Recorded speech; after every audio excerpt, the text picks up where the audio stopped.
Right. Hello, everyone. My name is Courtney, and I will be introducing our debate and what it pertains to and relevant points and counterpoints.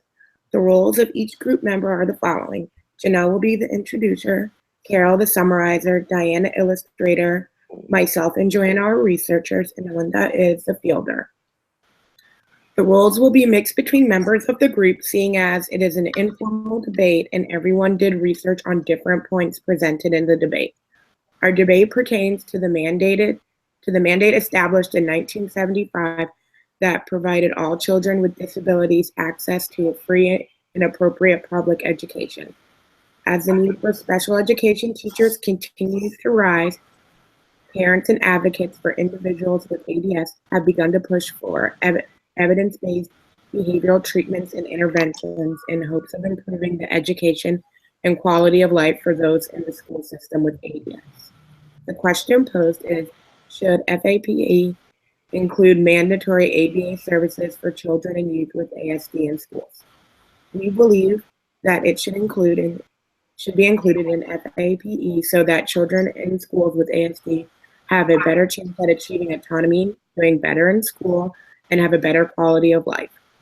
Our debate will cover information to support the effectiveness of ABA for the autism population and some of the issues we have in the special education world. The debate will begin with some history about special education and the litigation that follows as parents fought for their children to receive an education like everyone else. Next, we will discuss the most effective treatments for the autism population based on available literature and how that compares to other interventions. Factors that contribute to the issues within the special education realm, such as teacher dropout and adoration rates, will also be addressed. Finally, we will close by answering some questions considering ethical dilemmas and other possible questions relevant to our topic. And now Janelle will begin our debate by briefly covering the history on special education in an attempt to cover the current standing on special education and how it came to be what it is today. Thanks, Carol. Hello. I'll begin by introducing the history of special education in the school system. Before the 1970s, there were millions of children with disabilities who were either denied admission or poorly placed in public schools. The laws in the majority of states allowed school districts to deny the admission of any students they thought to be uneducable. The local school administrators were commonly in charge of defining this term. There were two issues occurring at this time. One, children were placed in general education with no special services, or two, children were placed in special programs in a public school, though the services were inadequate to their disability. To illustrate, a child would have normal intelligence with a physical disability, and he will be placed in a class that was meant for the mental retardation. These actions infuriated the parents, in which they responded by pursuing laws known as mandatory laws. Mandatory laws or state laws offer partial funding and require local school districts to provide special education to children with disabilities. Despite their efforts and extra funding, public schools were still not serving children with disabilities nor serving them appropriately. State officials were simply not enforcing laws, or school administrators would find loopholes, such as applying it only to children who they think would benefit from the education.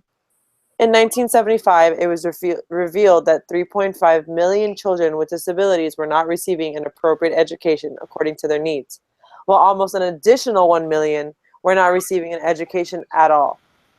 In response, parents and advocates took this to Congress and to the courts.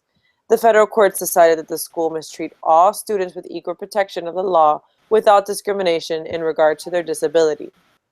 There were two cases that explain these rights. The first one was Pennsylvania Association for Retarded Children versus the Commonwealth of Pennsylvania, and the second one was Mills versus Board of Education. The first case challenged a state law that gave permission to public schools to deny services to children who have not attained the mental age of 5 years old.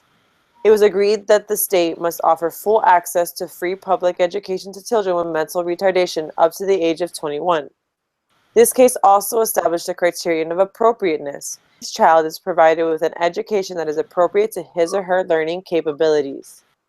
The second case challenged the District of Columbia as they denied and expelled students based solely on their disability, and they admitted it would affect their school budget to accept these disabled students. The court ruled that they were prohibited from making that decision, and the Equal Protection Clause of the 14th Amendment allowed disabled children to have the same right to attend school as other children, even if it would cost the school more. By 1975, there was an educational grant program created called the Education for All Handicapped Children's Act. This act provided all students with disabilities a free, appropriate public education and provided a funding mechanism to aid with the extra cost of offering such a program. This act is known as the Individuals with Disability Act, which we know as IDEA. IDEA was set up by Congress to help states to comply with the constitutional duty to offer a free and appropriate public education for children with disabilities. The key point to draw from these mandates is that it has forced all institutions, whether it was states or schools, to amend their definition in terms of who is eligible to receive education. Thus, these laws allowed for all children with or without disabilities access to a free and public education. Thanks, Janelle. And now Joanna will continue and share a little about ABA and its effectiveness as an intervention based on research. As the prevalence of autism continues to increase, so does the need for effective interventions. So Ivar Lovaas conceived one of the most popular and effective treatments in his study of 1987. The components of the study involved reducing stimulatory and aggressive behavior, shaping imitation skills, appropriate play, and responding to verbal requests, just to name a few. And overall, it got a lot of attention because the results showed that the participants in the LOVA study scored better in IQ points, adaptive functioning, aberrant behavior, and they engaged in less social problems than those of the comparison group. And it also proposed a promise that a child who receives intensive therapy before the age of 3 has a greater chance of an improved quality of life. Now, in relation to school, the participants of the study were able to pass first grade in a regular classroom, and they scored average or above average scores on IQ tests. The LOVAS approach would be beneficial to use in schools because it targets children from the age of 2 to 7, and it shows that children who receive this treatment are able to advance through the school system with less assistance. So if schools improve the education of children with ASD and they undergo ABA therapy early on, the chances of achieving autonomy and being more successful in school is greater. Thanks, Joanna. Next, I will give an example of alternative instructional methods used in some other components.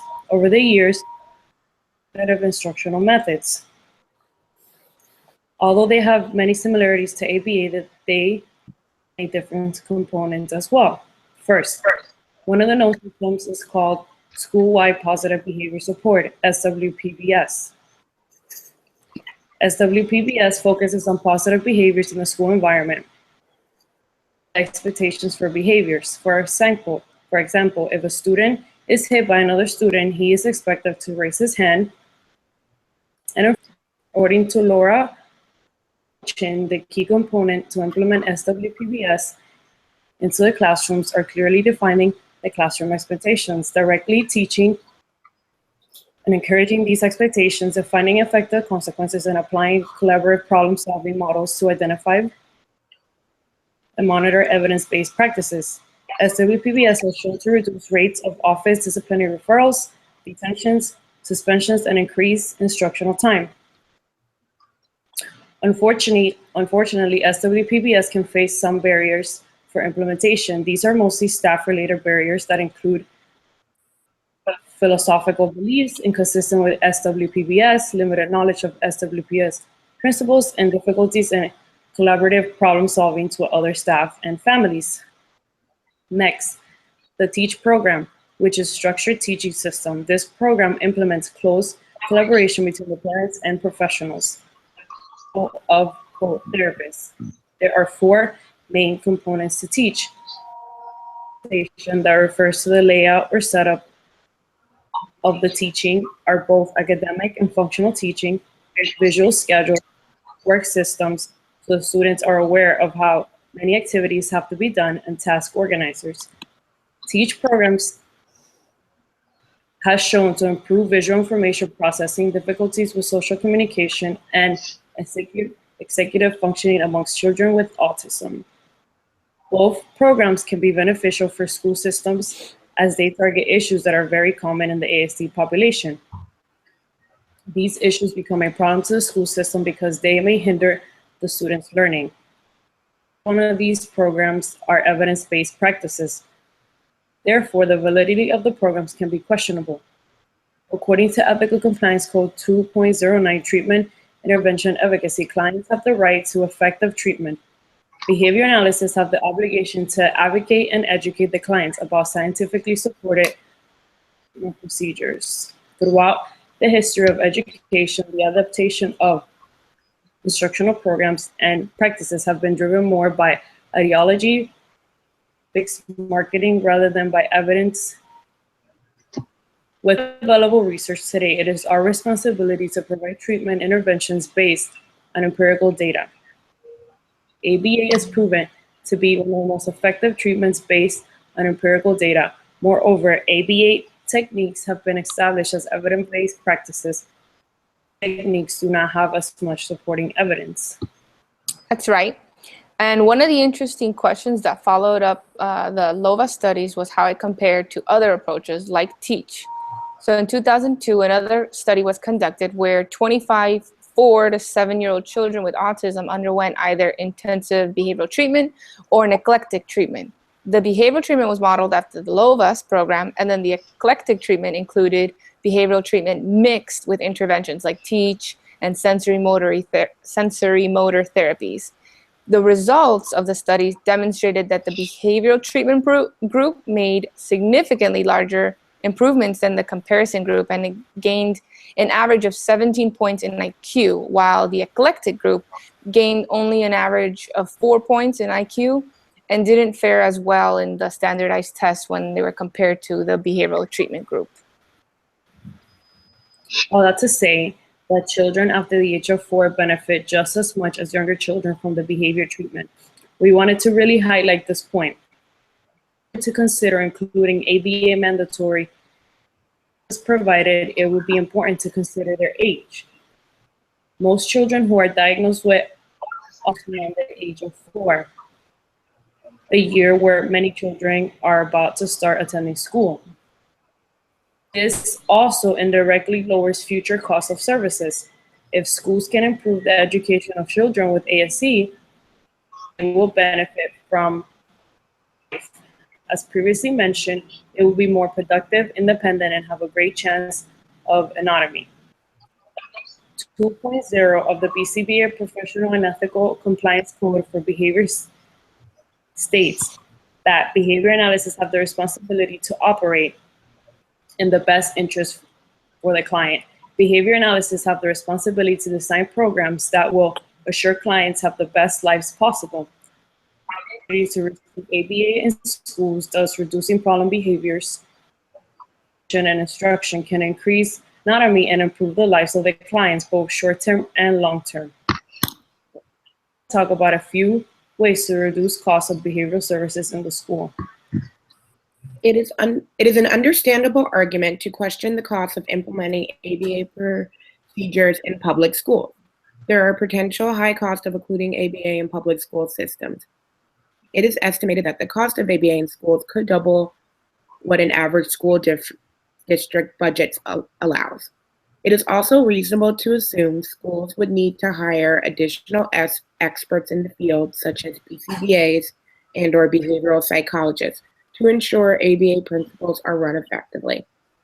However, in 2005, C.A. Thomas developed a method to train school staff who have minimal behavioral experience. This method would reduce the cost of having to have a BCBA on constant staff, as it would equip school employees with the knowledge they need to implement ABA in the public schools, thus lowering the anticipated cost of hiring a BCBA and/or behavioral psychologist full-time. Thomas's method is known as the personalized training method and pyramid model. The method was designed to train staff with minimal experience in ABA. The idea is that the school would send a select few trainers to complete the personalized training method run by experts in the field. The method has 4 components: training classes, workshops, hands-on trainings, and an evaluation that each trainee must pass before moving on to the next component. The training classes themselves include lectures, role-playing, and scenarios in which specific ABA principles are targeted. There is an exam at the end of each component that the trainee also must pass before moving on to the next part. After the trainee has gone through and completed the personalized training method, they are considered certified trainers. Thomas then went on to describe the pyramid model, which is known as the training the trainer. The model is used to mitigate the cost of implementing ABA in schools, as it eliminates the need for BCBAs to train an entire school. Instead, the select few who attended the personalized training method return to school to implement the pyramid model and are responsible for training other staff in the principles they have learned. This system is a trickle-down approach to ABA training, and it reduced the time experts are dedicated to a school for training by 70%. This is a significant cost reduction and proves if creative measures are used, it is possible to provide mandatory ABA services in public schools as part of a free and appropriate public education. Ethical Compliance Code 2.09 makes clear that clients have the right to effective treatment. Having the knowledge that an effective option is available for children with special needs, and instead providing what is least costly or what is easily implemented is unethical. Students should be provided with individualized research-based instruction that they are entitled to. It is important to note as well that including ABA services for children and youth in schools would maximize and benefit all students in a classroom setting, not just students with ASD. Another way to reduce cost is by billing Medicaid. Many school districts will be able to recover costs of intensive related services such as speech pathology, occupational therapy, physical therapy, along with some consultation costs may be reduced by billing Medicaid. Some states also offer reimbursement methods to reduce the cost of schools. Therefore, they will be more inclined to submit to Medicaid for intensive reimbursement. By billing Medicaid, this would not only help reduce the cost of ABA services in the classroom, but also help obtain professional ABA consultation and train staff in applied behavior analysis principles. State and federal grants are also available to help school districts subsidize the cost of providing teachers with training in applied behavior analysis methods. In the next section, we will cover some of the practical and theoretical issues relevant to special education related to teachers and some of the pros and cons and certain influential factors. All right, there are a number of issues related to special education teachers. We have the dropout rate, attrition rates, and number of qualified special education teachers that continues to challenge the education system. Attrition rate refers to teacher turnover. So here are some facts to help illustrate the severity of the current issues, and Diana's going to show them to us.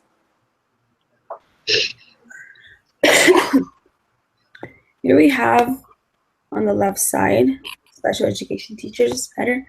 Only 11.2% of special education teachers are qualified to carry out their job titles.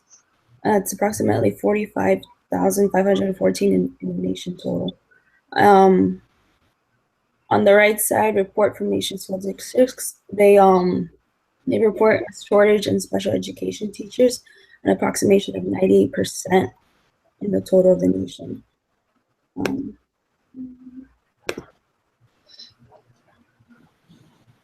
Here we just have zoom in. General fact sources by the National Coalition on Personnel Shortage in Special Education and Related Services. States that report a shortage of special education professionals are approximately the entire nation with one state that does not report such shortage. In regards to attrition rate, special education teachers are twice as likely to drop out than general teachers, which is a 13% attrition rate.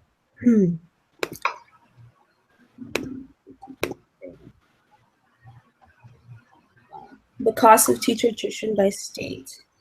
On average, schools spend 2.2 to 2.6 billion each year to replace teachers that have left the profession. And in this appendix, we can see the attrition rates by state.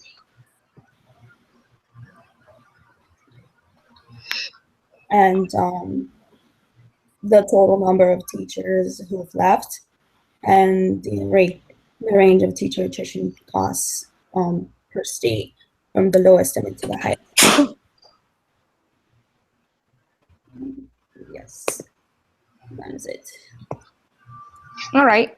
And the statistics go on, all highlighting just some of the issues in special education. There are a number of factors that influence these attrition rates and dropout rates. So I'll start by explaining two policies that were created to address the problems we just mentioned. So in 2001, we had the No Child Left Behind Act. I'll refer to it as NCLB. And that was established by Bush to help alleviate some of this teacher shortage, as well as the discontent with the actual candidates. So the NCLB was designed to attract stronger, more qualified candidates to the field of teaching by creating alternative training routes.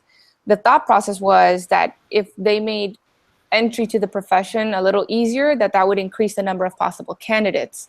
Therefore, while the NCBL helped create different certification routes, it also focused less on pedagogical training. That means that the alternative training programs required less preparation on teaching the specific disabled population, which in turn made them less qualified to teach this particular population. And then before the NCLB, we had the National Commission for Teaching and America's Future. That's the NCTAF. I'll refer to it as that way. And they created a blueprint policy that focused more on reducing teacher dropout rates and enhancing teacher quality. The blueprint of the policy reasoned that if teachers were supported by staff and they were encouraged to grow professionally, and if they were paid better, they would be less likely to leave the field. The plans created within the blueprint included increasing salaries, creating opportunities for professional growth by means of advanced certifications. Now, the problem with the NCTAF is that it was just a blueprint. So how every state or each state went about creating advancement opportunities or allocating funds or raising teacher salaries was completely up to them. Some of the other factors that contribute to dropout and attrition rates of special education teachers concerns working conditions, the school location, and the teacher salary. Brownout reported that the lowest paying districts lose teachers at a greater rate, which in turn leads to these school districts hiring more unqualified teachers out of desperation. Further, when teachers' salaries are lower in comparison to other nearby districts, teachers are more likely to relocate. So another important factor to consider is administrative support, which you can also call it working conditions. Greater job satisfaction and commitment, less stress, and fewer role problems have been reported with greater levels of administrative support. All of these factors have greatly influenced the problems within the special education field. And the theory behind the NCTAF supports the notion that the groups of this debate agree with. If teachers had more opportunities to grow through certification at advancements, and if they were paid more, if they received greater administrative support, then teacher attrition rates would decrease.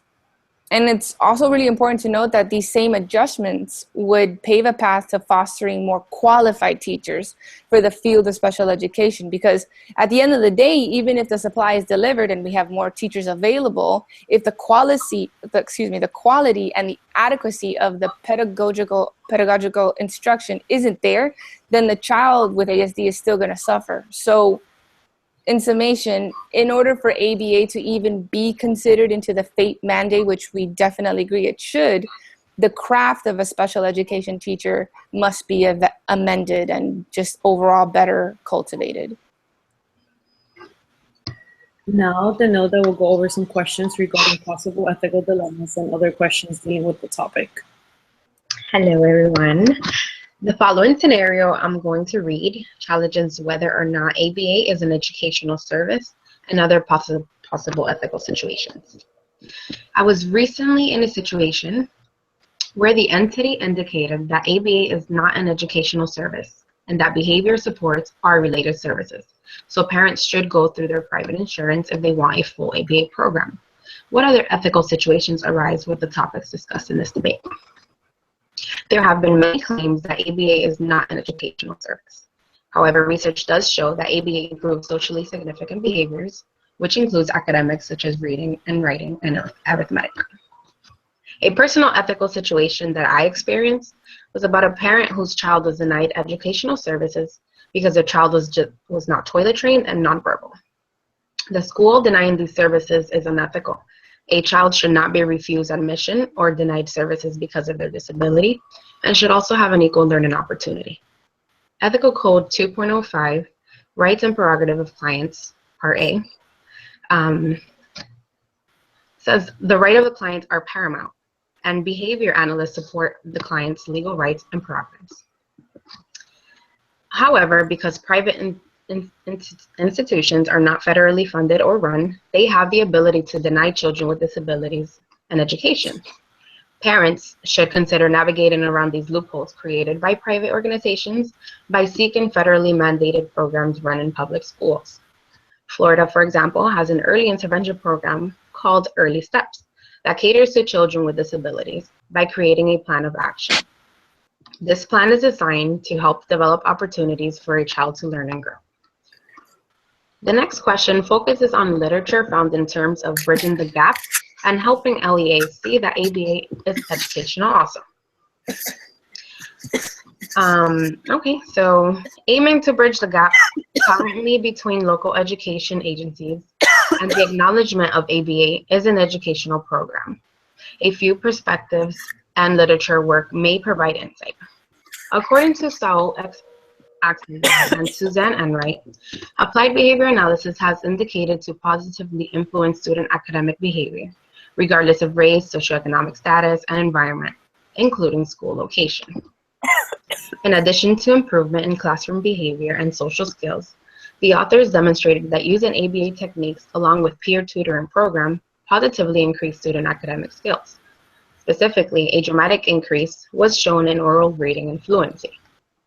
Another article examined how using ABA principles such as antecedent interventions in classrooms positively influenced academic tasks while improving on-task behavior and decreasing problematic behaviors. The interventions focus on manipulating the environment while incorporating areas of student interest in order to improve academic instruction and maintain attention for longer periods of time. The last question is related to how appropriate is not always ideal. I am going to say how this relates to the pros and cons of this debate. So for pro, while regarded as the most effective method to help children with ASD, the higher cost for hiring ABA services may not be ideal for many school districts. However, as previously mentioned, there are other methods available that can reduce those costs, such as Thomas's personalized training method. Providing appropriate training for the special education teachers can decrease teacher dropout attrition rates, while in the long run be less costly for schools. The teachers would receive proper training on how to handle problem behaviors, reducing stress levels. With higher qualification comes better pay. Not only will the teachers be satisfied, but they will also be able to perform to their best ability, creating a better opportunity of learning in a classroom. As far as a con, in 1982, the Supreme Court ruled in favor of the Board of Education of the Hendrick Hudson SD versus Raleigh, indicating the notion that a child without their ideal form of beneficial education can meet the requirement of appropriate education set by ABA. Amy Rowley was a child suffering from hearing impairment and did not receive an interpreter due to the child advancing from her education. Amy successfully completed kindergarten once the interpreter worked in the classroom for 2 weeks He stated that his services were no longer needed by Amy. Her parents were not in agreement and wanted to keep the sign language interpreter along with their support the child was receiving. However, the district court found Amy to be a well-adjusted child doing better than average and did not think she needed to continue having an interpreter. 2 weeks is obviously not enough time to decide if a treatment is effective or not. The ideal situation here would have been to finish the school year and after an IEP meeting, come to a decision to remove the interpreter if no longer needed. FAPE does not require states to maximize the potential of each handicapped child commensurate with non-handicapped children. In all, the state was not obligated to maximize the child's educational benefit. Thus, the Board of Education provided appropriate education rather than the ideal education. And this violates Ethic Code 2.09, stating that clients have the right to effective treatment and efficacy. And everyone, this concludes our debate. Thank you for watching.